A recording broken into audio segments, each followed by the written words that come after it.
In the early hours of February 24, 2022, the post-Cold War security architecture of Europe didn't just crack, it shattered. When Russian armor crossed the borders of Ukraine, it marked the end of an era defined by relative stability and the beginning of a new, volatile chapter in global history. This was not a sudden, unpredictable event, but the violent climax of a 30-year unraveling of diplomatic trust, ignored red lines, and a clash of existential strategic interests. To understand why this war happened, we must look past the immediate headlines and dissect the deep geopolitical mechanics that drove two nations, and the great powers behind them, toward an inevitable collision. To comprehend the origins of this conflict, we must return to 1991.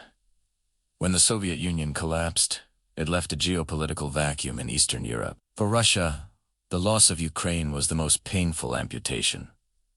Ukraine was not merely a neighbor, it was the industrial heartland of the USSR, the transit corridor for Russian gas to Europe, and a cultural buffer against the West. In the 1990s, Russia was too economically weak to assert dominance, but the strategic imperative remained.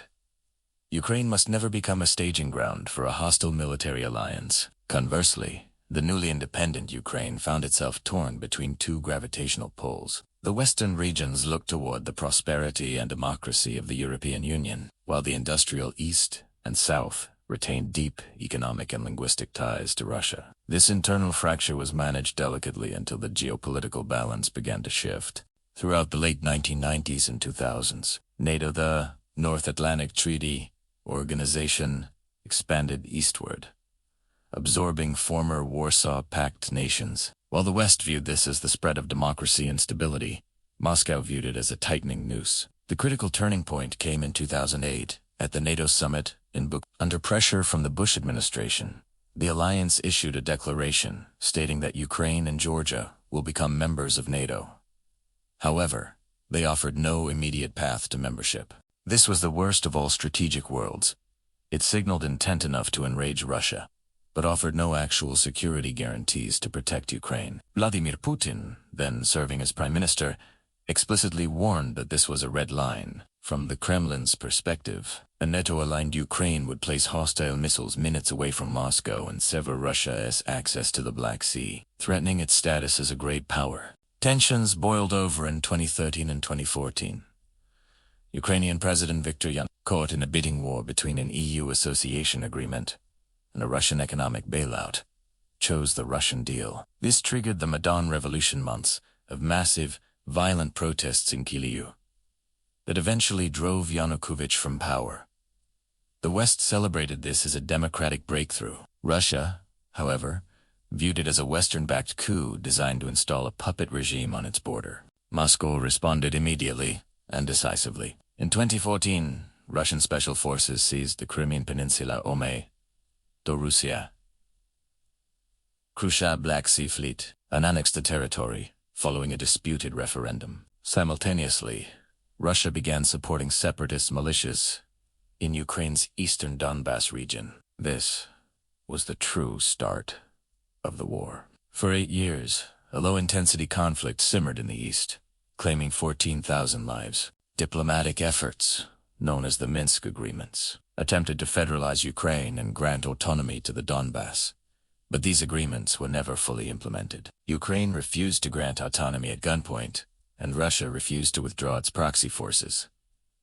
By 2021, the status quo was untenable. Ukraine, under President Volodymyr Zelensky, accelerated its push for NATO integration, receiving Western training and equipment. Moscow saw this as the de facto NATO integration of Ukraine. In late 2021, Russia massed troops on the border and issued an ultimatum to the United States and NATO, demanding a legally binding guarantee that Ukraine would never join the alliance and a rollback of military infrastructure in Eastern Europe. The US and NATO rejected these demands, citing the sovereign right of nations to choose their alliances. With diplomacy deadlocked, the Kremlin calculated that the window to stop Ukraine's drift to the west was closing. On February 24, 2022, Russia launched a full-scale invasion. The stated goals were the demilitarization and denazification of Ukraine, Kremlin code for regime change, and the destruction of Ukraine's military capacity. Moscow anticipated a lightning war, a repeat of the swift Crimean annexation. They expected the Ukrainian government to collapse within days and the West to remain divided. This was a catastrophic intelligence failure. Ukraine fought back with unexpected ferocity, and the West unified with unprecedented speed. This brings us to the actors involved and their distinct motivations.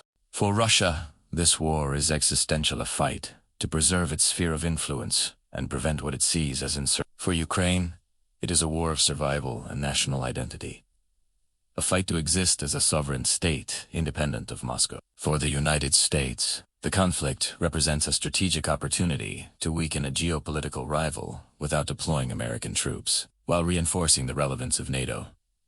For the European Union, the war is a security nightmare that has forced a painful decoupling from cheap Russian energy, fundamentally altering its economic model.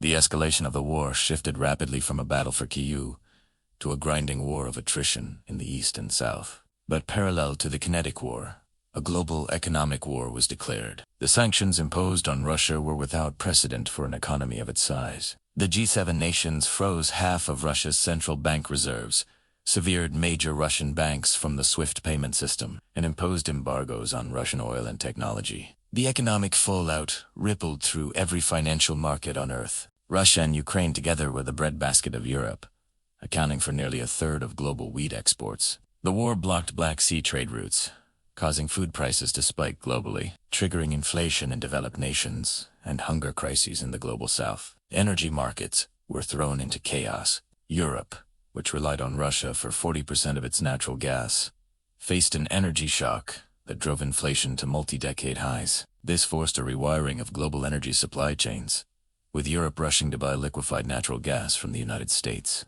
and the Middle East, while Russia pivoted its energy exports to China and India at discounted rates. From a financial perspective, the war accelerated the fragmentation of the global economy. It marked the end of the era of globalization where trade was assumed to prevent conflict. We have seen a shift toward friendshoring, where supply chains are moved to politically allied nations. The weaponization of the US dollar through the freezing of reserves sent a shockwave through non-Western capitals. While the dollar remains dominant, this action spurred the BRICS nations to accelerate efforts to trade in local currencies to insulate themselves from future Western sanctions. The human cost has been staggering. Millions of Ukrainians have been displaced, creating the largest refugee crisis in Europe since World War II. Entire cities, like Mariupol and Bakhmut, have been reduced to rubble. The casualty counts are guarded state secrets, but estimates suggest hundreds of thousands of killed and wounded soldiers on both sides. For Ukraine, the demographic impact is severe, with a significant portion of its working-age population scattered across Europe. For Russia, the mobilization of hundreds of thousands of men and the exodus of skilled tech workers have created long-term labor shortages that will hamper its economy for years. So, who has benefited and who has lost? The clearest losers are the civilians caught in the crossfire and the Ukrainian economy, which has suffered hundreds of billions of dollars in infrastructure damage. Europe has also taken a significant hit, losing its competitive industrial edge due to high energy costs. Russia has survived the immediate economic collapse, many predicted, but faces a future of stagnation and dependency on Beijing. The beneficiaries are more complex to identify. The U.S. defense industry has seen a resurgence, with order books filled for years to replenish stocks sent to Ukraine. American energy producers have gained a massive new market in Europe. Geopolitically, China has watched closely, gaining access to cheap Russian resources while analyzing the Western response to apply lessons to its own ambitions regarding Taiwan. As the conflict grinds on, it has solidified a new world order. We have moved away from the unipolar moment of American hegemony toward a multipolar, fractured world. The globe is increasingly divided into two blocks: the G7 and its allies, and a loose coalition of the global south and authoritarian states, led by China and Russia. The Russia-Ukraine war is not just a regional border dispute. It is the violent symptom of a global realignment. The outcome of this war will determine not just the borders of Eastern Europe, but the credibility of Western security guarantees, the future of the European economy, and the balance of power for the 21st century. Until a new equilibrium is found, the volatility we see in geopolitics and financial markets is not a temporary anomaly. It